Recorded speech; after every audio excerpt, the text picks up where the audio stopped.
And welcome to Business Technicalities and our live stream for PitchIT. We're going to be talking about QBRs. What's a QBR? Well, it's this mythical creature that MSPs do talk about doing, but don't actually understand what the acronym means. Quarterly business review. Yes, that'll be correct. Yes. I was getting there, but I figured mythical creature was probably going to get them more than. I should have had I was going to come up with something else, but I wasn't clever enough. I was like, what starts with Q that we can do this with? But I'm like, I drew a blank. There's just not enough Q creatures. I thought about Qbert first off. Qbert, yeah, which was a great game. To be honest, that was a really good game. I died often. It was really bad. I couldn't really pass certain levels. I got too excited. That's why. We were just being nostalgic the other day about games and, Super Pitfall. I seen a meme trending about it. I'm like, yes, yes. Pitfall is amazing. It's one of my favorite. I never beat the game. I don't know. People say they did, but I think they lie because I don't think there's an end. And I don't know which way to go. Do you go left or do you go right? Both. You got to go into the caverns at the bottom are hard. So yeah, but remember, you go left or right though. Which way actually finishes the game? I don't. Do you go backwards? You have to jump over and do the bat and do the There's no, but you never really finished the game. Yes. No, you didn't. I didn't have any friends. What do you think I did? I think I became a nerd. That's awesome. So yeah, we're here about quarterly business reviews, processes and methods for it. That's the absolutely discussions around it. Exactly. And we actually are going to have two guests on in a minute here from the PitchIT competition that ConnectWise is running. And they both focus on, we'll just say for a better vernacular would be business processes, growth, sales enablement. These are some of the things that you'll hear whenever we have conversations with people like this. But these are two vendors that are involved in this. We are, as I said, this is all part of the PitchIT competition. I listed the website here on the banner. So if anybody has questions on what PitchIT is, they can go over to here and see what it's all about. And you can follow us on socials, of course. Yes. So yeah, before we get into that though, we have tons of things going on. I don't know, Tom, if you saw the things we announced this week about our apprenticeship program. Oh yeah. So ConnectWise, CompTIA, and even the freaking White House. I mean, my God, talk about being a big deal. Actually, we basically inked the deal on the cybersecurity apprenticeship program that we're going to be all collaborating on, which is a pretty big deal considering they estimate 700,000 plus jobs are needed to be filled for cybersecurity. Yes. So this is exciting for us, and I mean, I'm excited. It's cool. It's helping. It's ultimately will help the community. Will help everybody around us. So yeah, absolutely. We need more people in cyber. That's for sure. Oh my Lord, yeah. And plus, there's money there. People should want to go. By the way, it's not like we're asking you to come work for free in cyber. It's a pretty paying job. It's like, if you have nothing better to do this year, you can just come hang out and do my work. That's no. Well, I won't talk more about me and us, even though you and I together are freaking awesome. Let's actually get our guys on here. We got Patrick. Patrick's from Clear Benchmark. How you doing, Patrick? Evening, gentlemen. Yeah, very good. Thank you very much over here. It is evening over here. It's not where you are, so apologies for that. But yes, and please tell everybody where you are. Tell everybody where you are. We're done for the week now. We're over in the UK, about an hour and a half north of London. So we're done for the week. We're kind of wrapping down and starting to get ready for the weekend. Although, I've got enough, as I was saying to you earlier, Sean, I've got enough work to keep me going for the next 2 weeks. There's no such thing as weekends, dude. At a certain age, weekends. Yeah. Once you have children and once you have jobs, there's no weekend. Bouncing from one to the other, right? Yeah. I managed to do bedtime in between this. I kind of did bedtime with the kids, back out here for the webinar tonight. So yeah, it's all good. I totally get it, man. So thank you for getting on with us. No problem. Looking forward to it. I'm going to bring on Adam Walter from Humanize It. Wow. You're going to be able to do it eventually. That was Adam that was messed up. It was. That wasn't even do it. I'm like, man, I got to go back to brand here. Humanize it. Whatever. Fine. Humanize it with Adam. Adam, where are you located out of, dude? I'm on Lincoln, Nebraska. You're in the Silicon Prairie Midwest. Lots of corn. Some. That's where they made that movie, Children of the Corn, was around that area. It's a scary I think place. that was Kansas. Whatever. He doesn't know geography. It's all just the Midwest. We're all flyover states. I'm Googling it right now. I'm going to know where to me, it's all America anyway, right? It's all like I was Googling mythical Q creatures there. I'm like, there's got to be something. I read enough fantasy that there's got to be a Q. Only thing I think of was Q. I know Q. Yeah. Q-Tip, That's cool. QBert, Quam. I don't know. I'm just random things I'm trying to figure out. Quaid from Quagmire. Yeah. Quagmire. Mm, Oh, Quaid is from with Arnold Schwarzenegger. Total Recall. Total Recall. Yes. Yep. Yes. Great movie. I'm amongst my Recommend. people. Yes. So thank you, gentlemen, for being on with us. And Patrick is crying about being bedtime and stuff, but other than that, thank you. Beer time, not bedtime. Beer time, not bedtime. Beer so you both are in the PitchIT competition with ConnectWise. So we'll start with you, Adam. What made you join and sign up to compete? What made me? I think Andrew told me I had to. Perfect. I was in the Invent program, and it's like, oh, you need to totally sign up for this. It's really cool. I'm like, oh, another vendor event. But I got to say, it's not. It's very good. Like, you get to this point in your career where you get really cynical about these workshops that everybody invites you to, and these panels that everybody invites you to. Like, this has actually been really valuable, guys. Like, you're converting a cynic here. You're giving me hope that there are actually programs out there that will help me as an entrepreneur. Not that I know everything. It's just that you go to one and you're like, oh, look, another slide deck. This generic advice that I cannot engage in and does not pertain to what I'm doing. And it's the same thing I just saw last year. But this has been refreshed material, very forward-thinking people giving amazing advice. And I get to pick their brain in these sessions. And I've already refined my pitch about 30 times so that I can nail this. That's awesome. That's good. I'm glad to hear that. Patrick, what are your thoughts there? The same. I mean, I think for us, it was a bit of a sort of steroid injection for us as a company as well, right? To kind of give us that kind of boost into where we needed to be.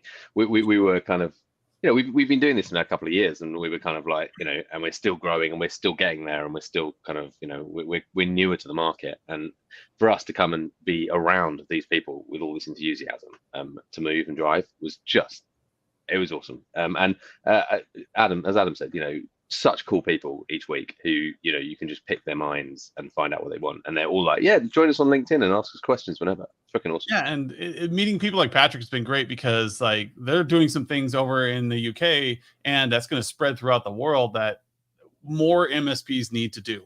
And more of them need to be aware of. And I wouldn't know about that unless if it was in the PitchIT program. And so it's been great, like, to meet people like Clear Benchmark and see, oh my gosh, these people get it. They get where these businesses need to go. All right, I'm interrupting right now. So you understand you're not supposed to be friends on this. I had this conversation I had this conversation. Let's throw the whole book out, Adam, and start again. Yeah, you're competing. Let's not don't get me upset. This has happened 2 days ago. Walter and Steven, they were like, oh, I love you. They were butterflies and hearts. No way. It was ridiculous. I'm like Dragon Ball Z, Goku. You don't want to beat somebody at their worst. You want to beat them at their best. Yeah, totally. Right. Yeah.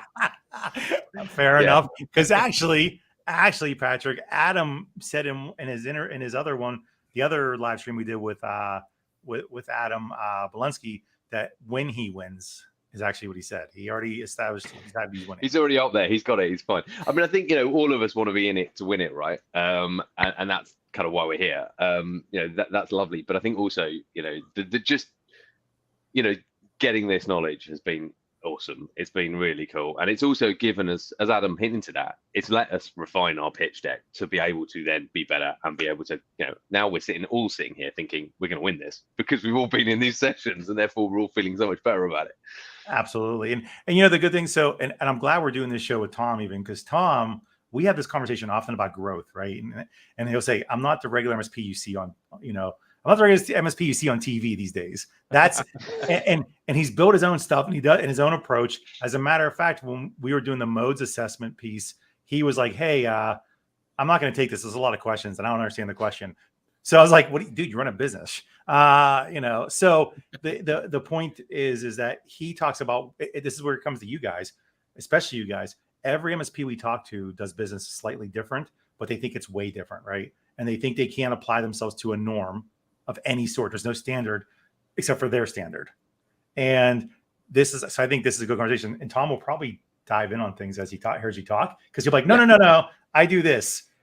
I understand, but I do this. So just throwing out there. And to kind of go back a little bit to what you guys are saying, going through the program too, it's it kind of gets you out of your own mindset because you think you're so much different. But once you start with a bunch of people, you're like, oh, because we're all here for the common to build this new thing we're building. And if the things are similar or dissimilar, that common goal you have kind of gives you that insight. It's always inspiring to be around a lot of people like that. It's even part of the reason I like doing these interviews so much, is because I always get to meet people who are like driven to do something, a little different and solve a problem and scratch an itch, figure out like how to do QBRs better, like what we're here for. Absolutely. I think, Adam, that's where we're different, isn't it? Right? I mean, so I'm from the MSP world beforehand. You're not quite from that world in the same way, right? Where you're coming from it with your mindset. But I think, oh yeah, Adam's not. Actually, Yeah. that's something smart. That's something very smart to talk about, Patrick, to get an upper hand. You're an MSP. Adam was not. Just no. What I mean by that though is we're approaching it from really different directions, but also coming to pretty much the same conclusion, which is really interesting. That certainly from my side, like I learned that actually what running an MSP, a lot of what running an MSP isn't actually that clever, and actually people have worked out before.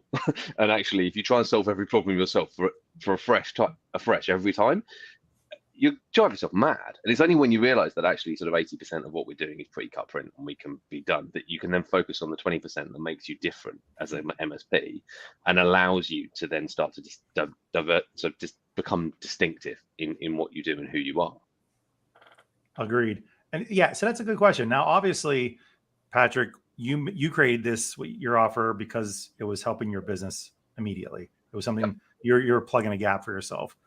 Yep. Adam, like you had mentioned, was not from the space, and he's already told everybody that anyway. So what made you come into this space, Adam?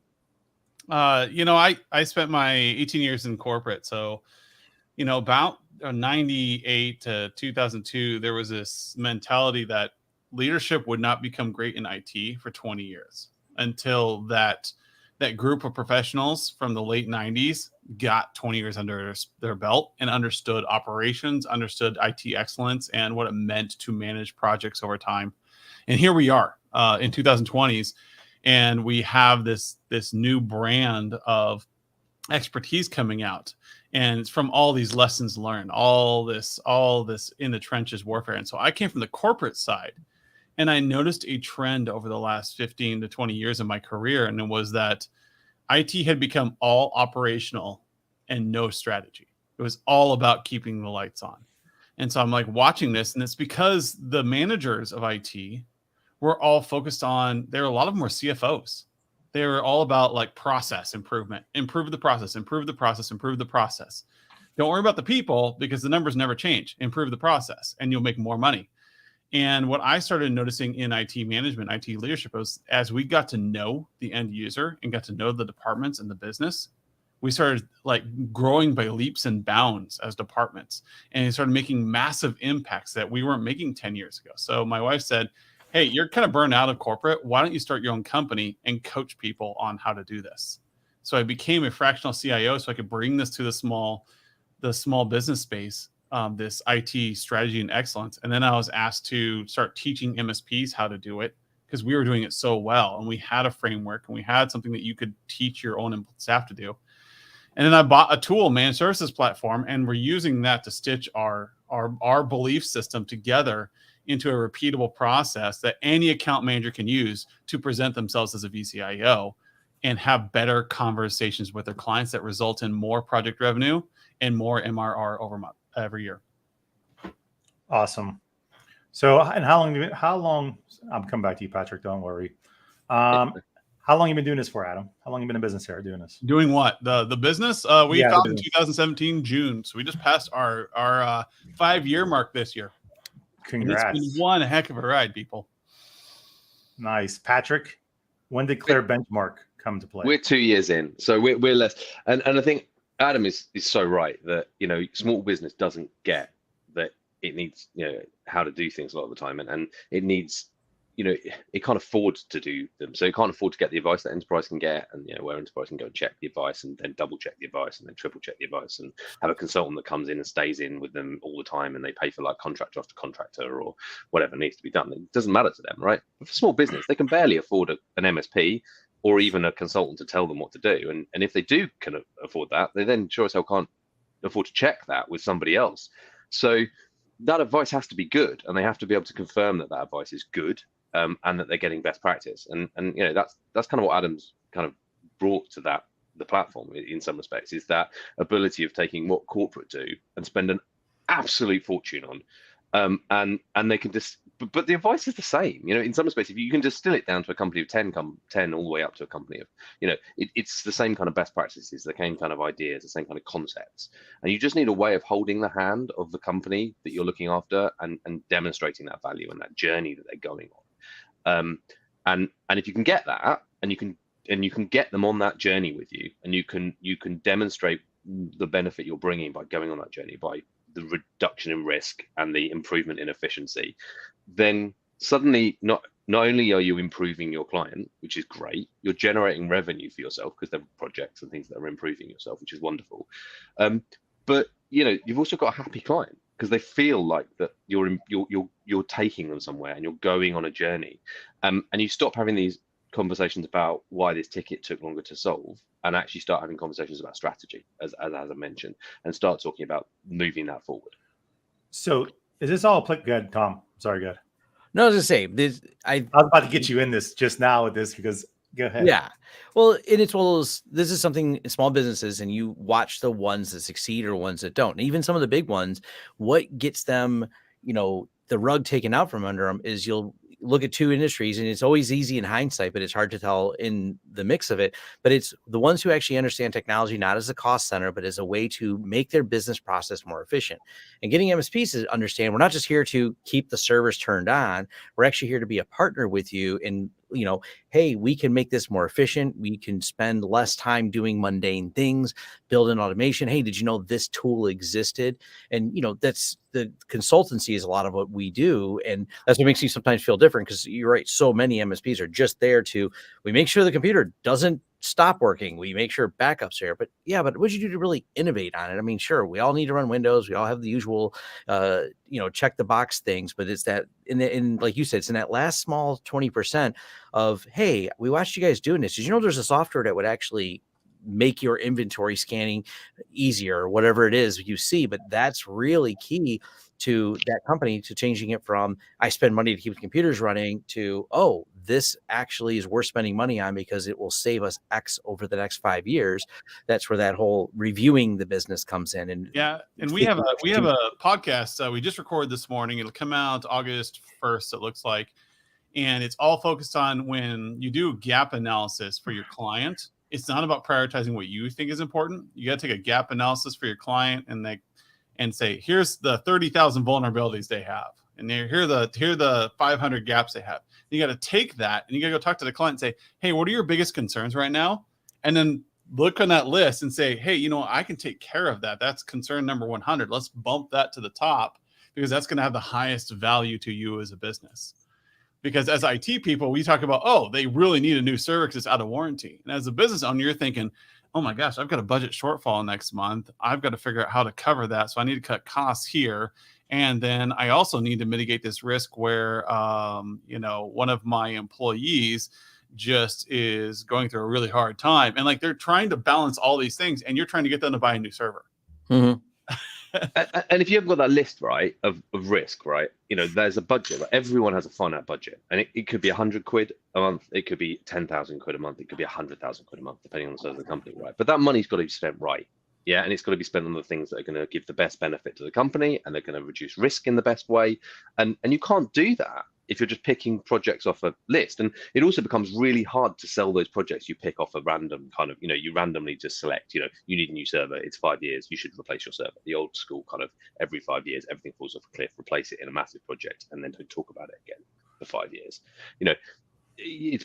So if you've got a continual sort of process going on with them, where you're able to say, this is what we're doing, and the reason we're doing that is a demonstrably reduction in risk, improvement in efficiency, best practice, all these kind of things that come along with it, the sell becomes so much easier. I think I can't remember if it was Adam or one of the other pitches guys the other day was saying, you become a trusted advisor to the person, and then everything becomes switched on its head, and you have a very different relationship with your client at that point. You've got a relationship where they're coming to you to say, what should we do? Where should we go? How should we improve? What do we need to do? Rather than you constantly having to go to them and begging them cap in hand for doing something and kind of maybe improving, which is painful and really difficult. And that's what we'll start out as break fix, right, before we become a managed service provider. So, and this is back to what I mentioned earlier. Tom is a different breed of MSP, right? And I'm going to use him exactly for this. We talked about, a lot of things that you guys do focus on standardizing some practices with managed services. Tom picks up tons of projects. That's actually probably his go-to for a majority of yours, almost all your revenue, right? So, and this is obvious. This could lead to a whole separate conversation ultimately down the road, because you just mentioned about picking up projects here and there. Tom generates new projects through marketing efforts, even though he's horrible at marketing, he says. So how does that? So is it what you guys do applicable when we talk about a company like Tom? It's all project based. Yes, because it's all about context. The problem with the QBR is that it's a 3-letter bad acronym, and a lot of MSPs, people are just like, I know I need to do it. It's something that's on the checklist. It's best practice recommended by ConnectWise and about 30,000 other people. And so they go and they have this meeting and they talk and they put the stack of papers down and then they walk away and say, okay, I did a QBR. Now where's my money? And when it comes to project revenue, I have one of my clients who you can talk to all day, and he'll say, since starting better conversations and talking to my client about what their business risks are, he's increased project revenue by $10,000 on average per client. And he's a small MSP. He's talking like 7-person clients. And he's averaging $10,000 of revenue increase per client just by having a better conversation where he's concerned with, hey, tell me about your biggest risks. Tell me about what's going on with you as a company. And then you have these companies, they tell you their story and where they are and maybe some things that they're excited about. And you're like, you know what? Why don't you do it this way? We could put this in place and it would streamline that for you. And if you hadn't spent the time to listen, you wouldn't have gotten that VoIP project. You wouldn't have gotten that site survey or whatever it is. It's a big concern to the client because the technology, the playing field is so big that how do you know you're grabbing the right project that your client's going to latch onto? You may think that you have the right project, but you're just talking about yourself. But if you talk about the client, you could have an entire playing field and you can look out and say, they would nail it with that. That would help them the most. Hey, you know what? They're running a dog kennel. There's these new webcams out that allow you to remote control them. So when little Floofy is in his kennel, Susie at work can Floofy, Floofy and Susie. I'm just solid names. I mean, really. To be fair, I've got my daughter's water bottle, so I'm just, I mean, yeah, look at that. That's amazing. You're drinking out of your daughter's sippy cup. My daughter's water bottle. Yeah. So, I mean, but that's the point is like so many MSPs are so used to using and having the right answers and having this railroaded conversation that they're on because they have a slide deck and they have points they need to get through. They've forgotten to listen. And without fail, we have hundreds of MSPs under our belt.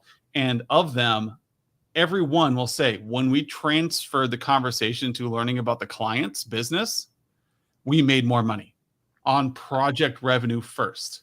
That is so true. And I'd second that as well. I mean, I think it is by flipping the conversation on its head. Projects as a company, as a small sort of break fix shop, or even an MSP who's trying to be an MSP, or even an MSP who's established but doesn't have a decent, well, we call it client engagement over in the UK. You call it QBR. There's so many different words for it, but I like client engagement. That's what it is. Effectively, what you're doing is you're engaging with your clients, and by planning and talking to them, you plan ahead, right? So, you can almost get yourself a roadmap in place, right? So you can say, right, this is where you are. We've done a benchmark. We've benchmarked you. We against best practice, and you know what we should be doing. We can compare you to other competitors in your sector, in your area, and tell you how well or badly you're doing against them. But on top of that, we can also tell you what you should do next, and you can tell us what you're trying to do next. So what's your plan this year? Are you moving office? Are you shrinking? Are you buying another business? All these things about their business that will impact what you should recommend to them, right? You need a big in-house server, you do that, I'm going to replace this because I did that 5 years ago. Well, actually, if you don't know that they're going to move and go hybrid in 6 months' time, then that is a complete waste of money and something they shouldn't have because they probably should be going to the cloud or whatever that looks like. So what they're planning on doing is so important. And if you can get a roadmap in place that is planned and budgeted over 12 months and they kind of know where they're going, then rather than going to them cap in hand every time and wanting to do something, you can almost start to project your projects out over the year and start to know what your project pipeline looks like for all your clients one by one. And so as a managed service provider, that what most managed service providers find as completely sporadic, random revenue, which is really hard to plan against, can suddenly become budgetable and plannable as a managed service provider. It's the other thing. One of the things we do is we'll come in and you kind of, when you're talking to the business owners and you figure out their pain points, focus on the labor side of it, because everyone knows that's a lot of inefficiencies, and we've had a few of them. We work a lot with the transportation sector, and the unfortunately just the interchange data that comes from maybe a shipping partner has to be interpreted in some way. And then we found an employee who made it their task that they loved, that kind of bothered the boss. 2 or 3 hours of their day was, I get to copy files and I copy sections out because I'm technical enough to read an EDI file and paste it in a system. And I'm like, they do that? And he goes, the problem is she's the only one who knows how to do it. She's holding me hostage. And also she loves it. She sits for hours doing it. She used to do other things. So one time, small cost, we wrote a program that took the data in and pushed it into their database with one button. And they're like, there's no more mistakes. It parses it. I'm like, how long you been doing that? He's like, she's been doing that for 3 years. I'm like, oh, do you have something else for her to do? He goes, oh, I have a lot of other things for her to do. I was like, good. Yeah. Now you don't have to hire someone. Now you've got some employees back. And it's such a small one-time cost. Sometimes those things are. You're just looking for those little efficiencies, hanging out there a little bit. I know that's something MSPs don't want to do, but spend a little time with the client and you just kind of discover things like, what does she do? She seems to be, I've actually watched people years ago, and probably someone's doing this right now.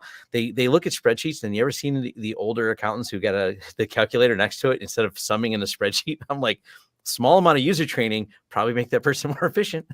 Yeah. I tell people, like, the aha moment for me in IT was probably about 10 years ago or a little bit more ago, when we started doing town halls and stuff. And then I would inform my techs, like, when you're on site with them, just talk to them. Just get in the conversation, watch, or go on a ride along with crews.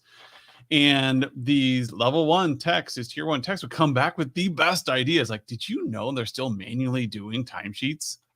We put a timesheet system in place, 8 years ago, and they're not using it because they can't access the internet out in the field.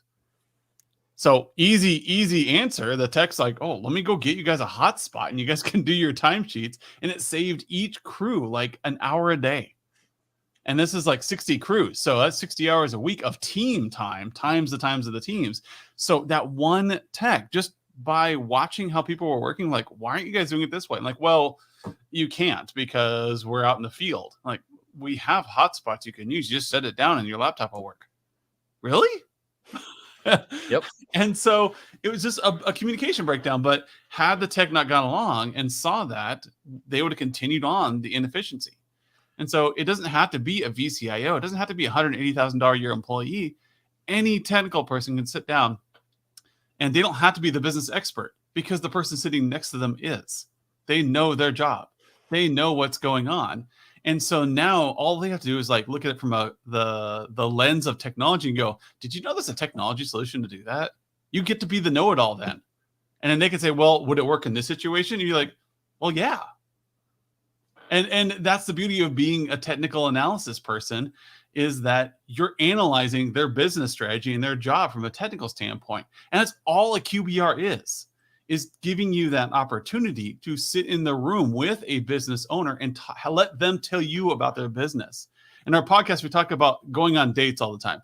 If you treated a date the way you treat your clients, would they stay through the date? Would there be a second date? Chances are no. Test. Because you're sitting there talking about yourself the whole time. You've got this packet of papers and you got this list you're going to get through to tell them about yourself and why you're awesome. You're not getting. You want them to listen to you, right? And you want to hear from them as well, right? And I won't start the conversation like, tell me about yourself, and so I can align what I have with what you're doing. Oh, you like to travel? Let's talk about traveling together. So you also get efficiencies, right? Is it about being? It is a counselor, but also. Right? There's money on the table as well, right? In that situation as well. But isn't that a sales piece? So let me interrupt that because what is what you're going to hear the most from? What's the objection? That's what sales does. I'm not in sales. Money, right? I'm the MSP owner. I don't have those conversations. I solve problems. Then what? Yeah, and a lot of the time, if you actually start knowing the client, there's money sitting on the table in the same kind of vein as well, right? So, you can quite regularly look at the old stuff that's costing them money, both in time, but also in actual licensing and actual costs that may be old and legacy. And if you're going to replace that with something new, that money can just be repurposed into something more efficient and better. And a lot of the time now, we're in this cusp, on this point of moving from capex to opex, right? We're probably 2 years into that now, right? So everything used to be capital expenditure. Everything was bought on a 3-year, 5-year cycle. That's what we did. Now almost everything is bought on an operational month-by-month basis. Both your software, your licensing, even your hardware nowadays can be put into operational expenditure. And we had a client, I think we talked about this in the last one, Sean. They had a legacy phone system with ISDN lines and all this kind of really old stuff. It was costing them like £1,500 a month, like really expensive stuff for a phone system, right? You switch them to Teams for 50 quid a month, and you've got £1,400 to spend on other things, which as an MSP could be your managed services that you're going to now put into that client and make money out of. So by looking at them more efficiently and talking to them and understanding what they're doing, you got to find that kind of stuff out and find out what they're spending their money on, and you can repurpose that money into what they do to move forward. 2 things then. One is, let's go back to my original thing that the MSP is going to say to you.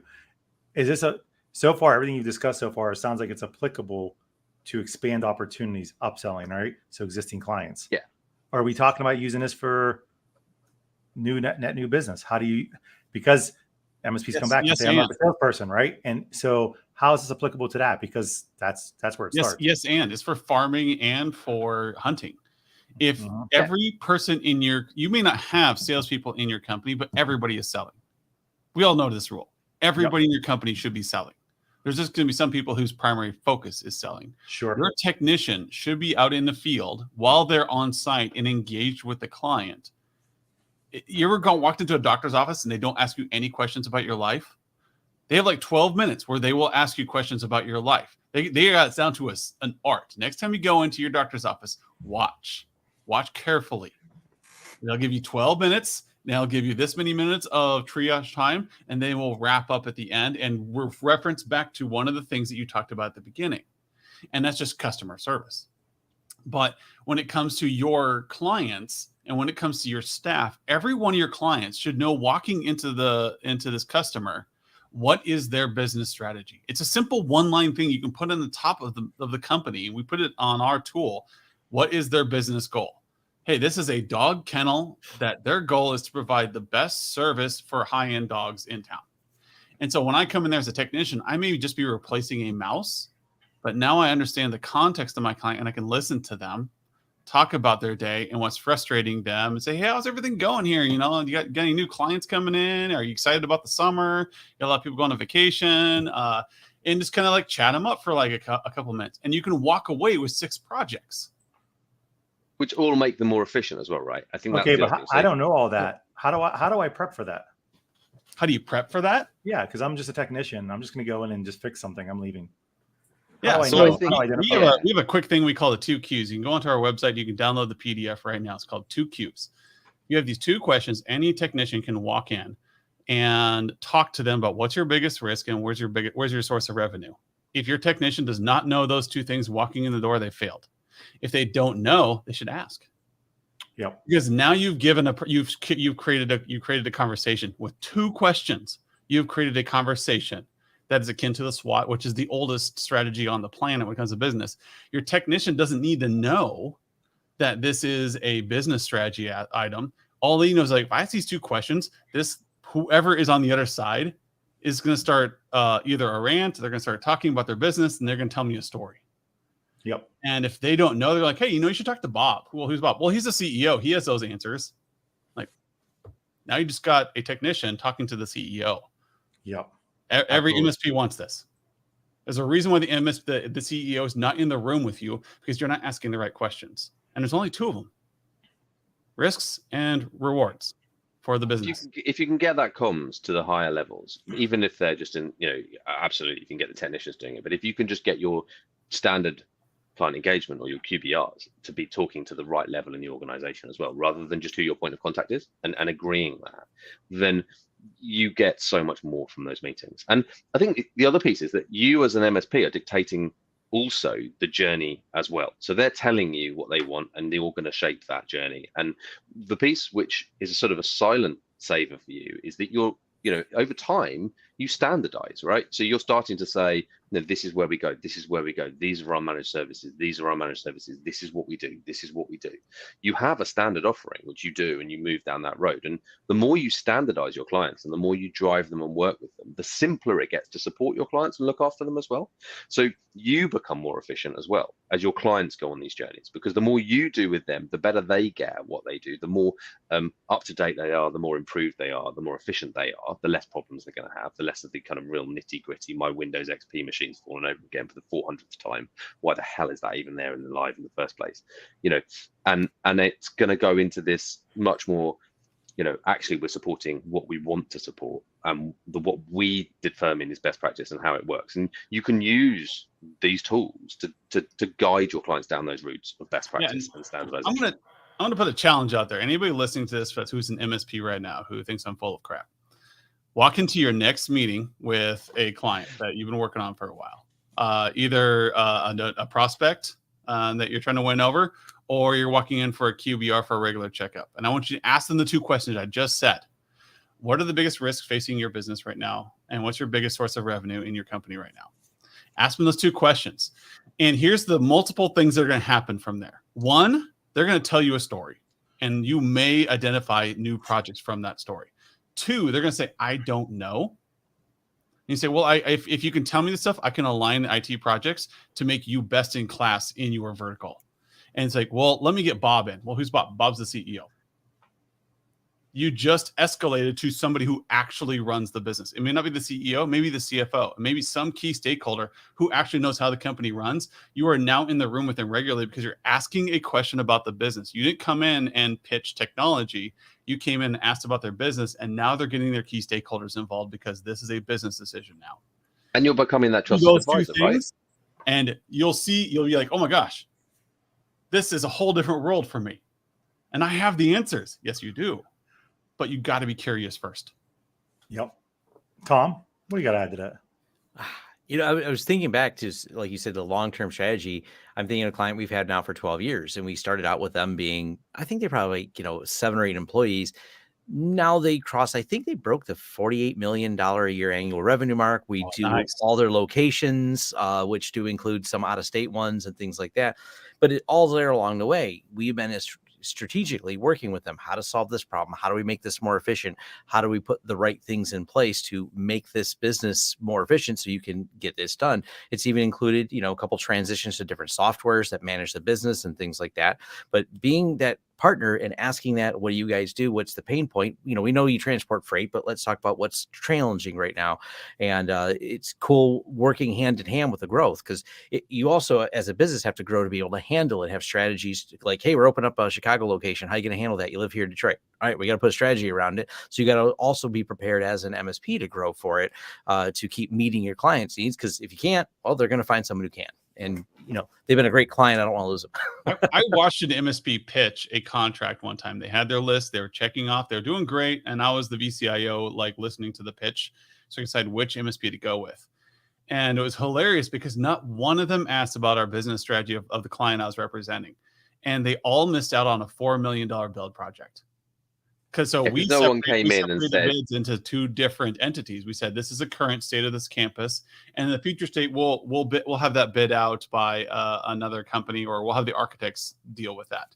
None of them asked like, hey, do you have any big projects coming up? I'm like, oh yeah, we're building a new school down south. It's a $4 million project. That MSP should have been right there. Like, Tom, you can off top of your head, not even knowing the situation, you can say, I can think of 10 different things and projects that need to be done for that new build that I can do for them right now. And it's probably going to be like $500,000 of work. And every one of these MSP missed out because they didn't care about what we were doing. They only cared about what they could offer us. Yeah, this is now I think you have the idea why I get so much project work. Because you're chatty, you like to talk. I think that's the thing, right? Liking to talk. We don't do that. A lot of IT people text. IT companies start by text, right? And then they don't get the people are people, and then they kind of go into these things talking tech and not talking about the people and about the businesses they run, which they're passionate about and they care about most of the time. Certainly small businesses normally run by smaller people, smaller group of people who care passionately about what they do. And if you can get them talking about their business and about what they want to do and what they want to achieve and what their plans are, then you're there for them, right? And you'll become their friend, you become their trusted advisor. Yeah, I mean the clients or the partners I have, like between accounting and marketing and legal and my developers and my backend developers, my UI developers, they all understand. I tell them my dream, the thing I want to be doing over the next year. I am very clear with them what I'm trying to do and what my struggles are. And I can say over the past 2 years, especially with the pandemic, if I hadn't been clear and hadn't communicated what business value was looking for, they wouldn't have been able to pitch me like, hey, Adam, did you know that there's an extended loan coming out? Did you know that there's this new UI that we could be doing? Hey, we could containerize your API calls and make your ConnectWise invent process so much more powerful. They're coming up with ideas and feeding me based upon my business strategy. Every MSP needs to be doing this for their clients. You have the answers. You have ways to make your clients explode in ways that their competition isn't. And so if you are able to learn their business and just listen to them and be curious in a QBR or in a business strategy session or over a pint after work, if you're able to be curious, you have so much knowledge and technology that you can help your client explode, and they will sing your praises from the mountaintops for the next 10 years. And you end up having different conversations, right? And that is the problem. The amount of MSPs that I see who are having those painful quarterly meetings where they've been on the reactive back foot constantly and they're kind of going in and apologizing, and we're really sorry, but we're going to get better and we want to improve you. We want to make 60 tickets this quarter. Right. Yeah, totally. Yeah. Look at this and it's good. And there's these things forward and oh yeah, we're really sorry the server fell over and blah, blah, blah. Or and the client doesn't, because the client doesn't know and doesn't have that conversation and isn't having that conversation. They don't know their pain points. They don't know what's wrong. They don't know what the technology things are. No one's told them that the server is too old because you're too busy being reactive, and by flipping that on its head and being that person that Adam says, that, as Adam says, being there and talking to them and being engaged with them on a regular basis, and some of the clients who step into this kind of world suddenly want to talk to you more than they were before. You find them ringing you up weekly, and you almost have to tame them back and go, it's all right, we'll do, the quarterly, they're coming in too regularly then, and you're like, okay, but that's good. I mean, it's far better that conversation's coming that way more regularly, and they want to bounce ideas off you, and they want to talk about where their business is going, and they come to you before rather than after the fact. And so can we jump into something? Can we jump into something you mentioned before too? And this is something Tom and I have discussed before too. And it comes back to pricing and how you charge and what you do. Patrick, you mentioned VoIP, right? And you said they were paying $1,500. You're looking at Teams for $50. Some people have a hard time translating what the differential is going to be, and should they charge more for what they're reselling out of the box, right? So is there a best practice?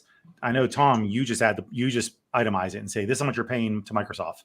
Yeah, we do that, both in the MSP, I'm part of, but also in the ones when we talk to people and the advice I get and when we speak to people, it's so tempting as salespeople to constantly do markup on things and marking stuff up. You need to work out what your markup needs to be on the products you sell and the way that you do it. If you're a managed service provider, you have services you sell, that's still support. The old break fix is still support, but rather than a lump sum of money, that service might be per user, right? So it's a per user cost. We charge you, 40 quid, 50 quid, 60 quid, whatever your markup is to that per user.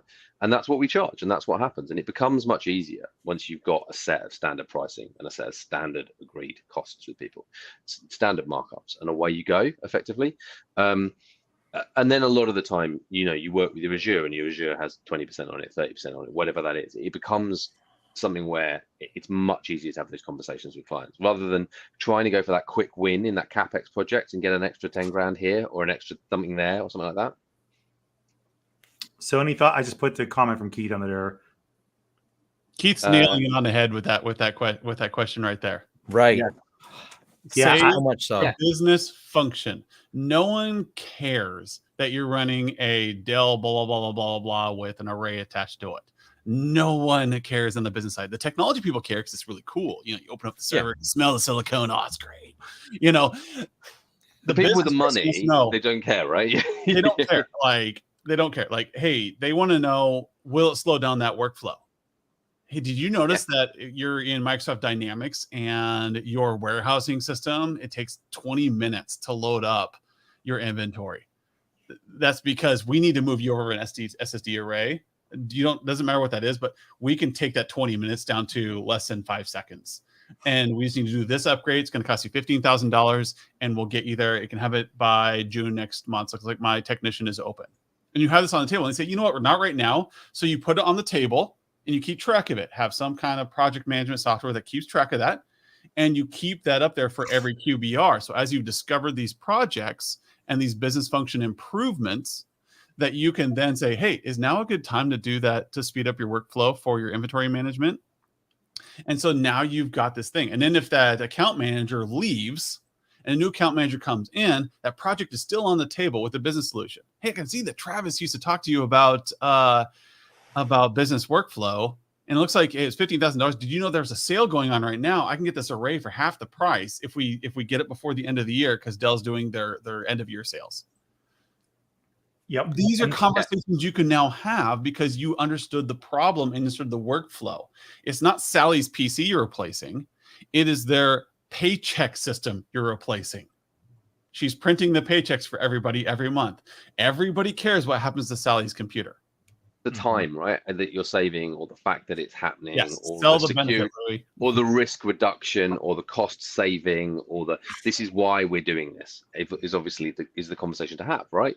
If you do that, the second you start talking about advanced threat protection and email, glazed eyes, right? When you start talking about, the amount of money that they, would lose, in a fishing, if they got spearfished or something like that, and they ended up paying the money out. You talk about the risk side of that and how they avoid that. Almost every finance department has got another finance department they know where they've made a false payment and they've lost 20 grand or 30 grand or 50 grand or whatever. They all know that story. We have a case study where we talk about a school, small private school, and I use this all the time. You hear me talk about all the time on our podcast, in our community updates, and on webcasts. And it's all about like this. The school had been paying $1,500 a month break fix for over a decade. The MSP wasn't having bad conversations with them because they were saying, hey, you need to upgrade this and this and this. They were talking about the technology you need to implement, the wireless access points, but they're dropping internet all the time. And they upgraded their internet. So the internet shouldn't be failing. No, they're upgraded from 20 to 30 megs. No. In Lincoln, we have fiber to the curb, people. We have gig fiber to the curb in every residential household. It costs about $300 a month. And that's for the commercial class. And so you can have that running to this school. And I pitched it to him. I said, hey, look, I did a discovery on what's breaking down in your company. And I said, your teachers hate using Google Classroom. They hate using the iPads and the Chromebooks because they can't rely on the internet. And no one wants to deal with a classroom of 20 kids when the internet's not working. So they just don't do it. I can take that problem away. This MSP here is going to upgrade your internet. It's going to cost you an extra $50 a month. We're going to get you a firewall that can handle it, and we're going to do a wireless survey to make sure that everything's covered. That school, in 1 year, went from $1,500 a month to $9,000 MRR contract. In 1 year. And then the next year, they dropped another 25 grand on a Chromebook program. And that was just from having a better conversation. Finding the pain points. And they were able to expand their kids. They were able to be more efficient. They have bigger classrooms now because less is failing. There's less heartache. And they're looking at building a new school now. All from a better conversation. Because they're able to save money on certain things they don't have to worry about. Technology. In another trap, I think some of the MSPs fall into it. We increased the company's efficiency probably 6 or 7 years ago. Apparently, the other IT company before they called us, they just never thought to throw an idea out there. They bitched about their pain point, which was they had these different tablets. They had different ideas of how to track 60 different work crews that went on site to build furniture at like new offices. And they didn't have any way to get the data back to them. And these offices are scattered around. So people would have to drive all the way back to the office to turn in timesheets and details of what they built. And I'm like, why don't you do it on a tablet? Oh, there's no internet at these places because they're new. I'm like, get LTE tablets. What's an LTE tablet? And I'm like, all right, let's talk about it. And, it's just that watching that pain point. And he goes, why did the other guy never suggest it? Did he not know these exist? I said, maybe he assumed you knew and you had already shot down the idea. I don't know. But didn't know your pain. Yeah, I'd seen the pain point going, well, let me do this. And he's like, well, that sounds really easy. And I'm like, kind of is, and it's only this much. And he goes, yeah, I got guys, because they need to detail out like how many pieces of furniture were built when they built out these big, 200 person offices, and all that time wasted. They just had people driving around for this. I'm like, we got them LT tablets. That was it. And that company has now actually hired, they have way more crews now. I've lost track of how many more crews they've hired, and they're becoming one of the biggest players in that market. And apparently the other competitors don't know about LT tablets either. Even to this day, they're still inefficient. He's like, we're all high tech here. And, obviously these are construction people. These are people who build furniture. They're not thinking about technology, but we saw the problem. How do you get, because I looked at the problem as how do you get the data from where the people are to where you need to consolidate it so you can get a build? Cool. And that's what we solved for him. And he's like, awesome. I get the data. That's all I really care about. I don't really want them back at the office. I just need the data. You start looking at it and don't make assumptions that they've shot down an idea or whatever, and just start putting it in their hands. It's just like you said, that simple conversation, just small increase of the internet dynamically change that school. Be curious about your client's business. That's the only thing I want to leave everybody with. If I have to leave one thing on this QBR focus session, is that be curious about your client's business, not about their technology. You already know the technology. Yeah. Be curious about their business, and you will make money from new clients, because you'll look different, because you're actually asking questions about their business in the startup session. Your sales guy's like, hey, my engineers really like to know, what are the biggest sources of revenue? What are the biggest threats to your environment? So that they can make sure that they're aligning projects appropriately. And then with your existing clients, start having these conversations, and you will start making a crap ton more money. You could be more efficient, but I guarantee you, follow this advice and you will have a record year on revenue, especially on projects, because this is where we're solving problems for a client. So we have a couple questions left, and we got 3 minutes to run through our stuff. First one. Yes, no answers. I believe in us. Perfect. That's perfect. So we always like to ask the question, because I think it's a very valuable piece about you as a person, is what is your currency? Everybody has individual currency that what they value, what they trust, what they appreciate, whatnot. So Patrick, what would your currency be? Why do you do what you do? Why are you involved? What's your currency? I think, honestly, I enjoy seeing improvement in people and seeing people going in the right direction. I don't like the mentality that used to happen, where it was sort of selling for the sake of selling.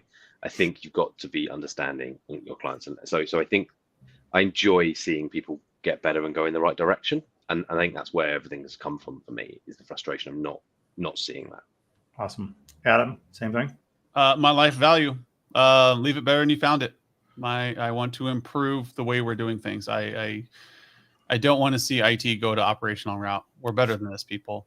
We're strategists. We're business solution providers. I want to change the narrative. And that's how I'm going to leave it better than I found it. I'm going to leave this field better than I found it by making you guys have better narratives. Perfect. And then the most important question Tom loves the most is my favorite. What is your love language? Adam, I'll start with you, because I feel like you're going to be very robust. So get to it. I'll be quick. Acts of service and quality time. I like people who are genuine and understand. I'm a middle child.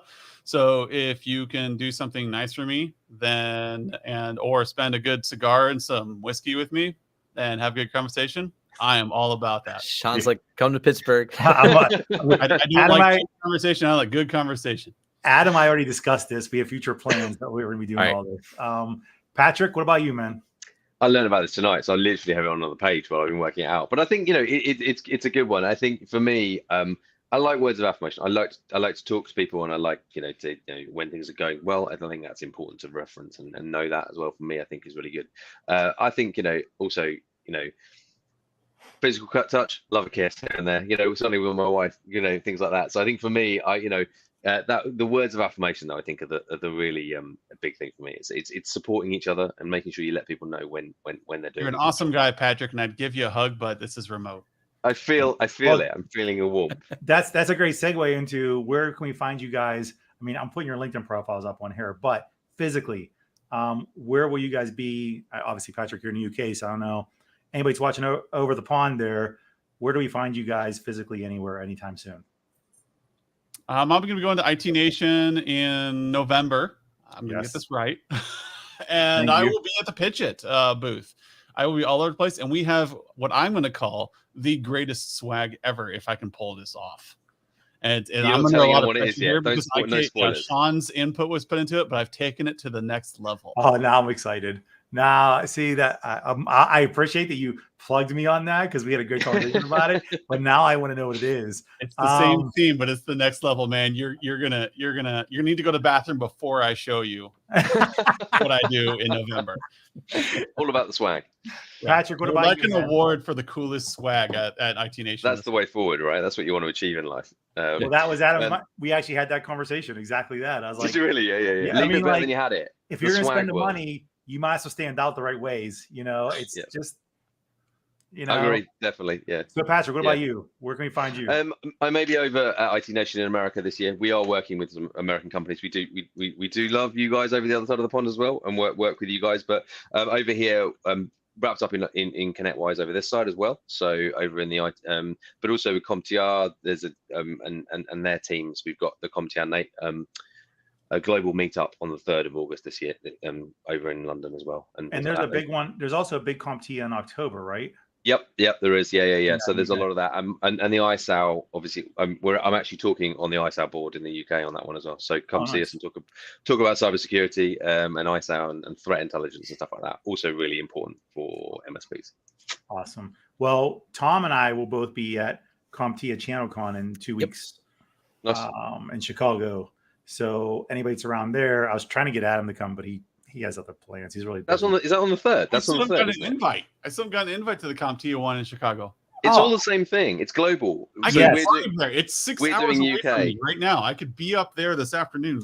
Yeah, it's it's the same conference. I mean, I'll get you. I think I'll take care of that. Give We'll me take an care of invite, it. I'll come. I got you. It's 6 hours away. It's I a short got- drive. You come with me, dude. I've never been to Actually, Chicago, so Tom and I will be there. Actually, ConnectWise, we have a booth, obviously, with our announcement we made with the partnership with CompTIA. It's a big deal for us. Also going into that, I also will be speaking there. I have a Nice. room where I'm going to educate I'm skipping people. that. Yeah, Tom, are I'll you come here? heckle. I'll bring my tomatoes. I love tomatoes, a little bit of salt. Phenomenal. I'm down. Make sure they're I'm a right. sugar and tomato guy. Oh, no. Bit of Salt mozzarella on in there. Oh, You can put mozzarella. Yeah, I'll yeah, take mozzarella. that too. Mozzarella. I'll take that also. Yes. So guys, thank you for your time. Seriously, this was good. This is a great conversation. We went all kind of different directions. We could spend 4 more hours on here, honestly. Look forward to seeing what you guys do through the competition. Seriously. Thank you very much. And Tom, thank you for having us on as well. Oh, Thank you. It's Look been forward awesome. to seeing Great having you you guys. win it. That's what you're looking Yeah. for. See, and there it is. Told you, Patrick. I'm Adam gonna already declared. do my pitch in September, and you guys are gonna be like, we're just gonna be done. We don't even worry about the Dude, final. don't even bother with This November. guy's got it. Don't- We're gonna double Tom, the prize money. This is awesome. Tom, anything else you want to add on? Because Adam will keep talking now. At this I will. point. No, Now he's I ready think to fight. we covered it. This is great. Check out their website. Check out the things they're doing. This is a lot of fun. Absolutely. Thank you all. Thank you for joining and all the people that watched. Everybody minus like Keith. Otherwise, everybody else was great. Yeah. But yeah, we'll see you guys next week. I think Yeah. next Wednesday, Tom, I believe is what it is. You Something. guys will all see everything. But thank you all again for watching. And yeah, that's it. Bye. Bye, All right, everybody. here.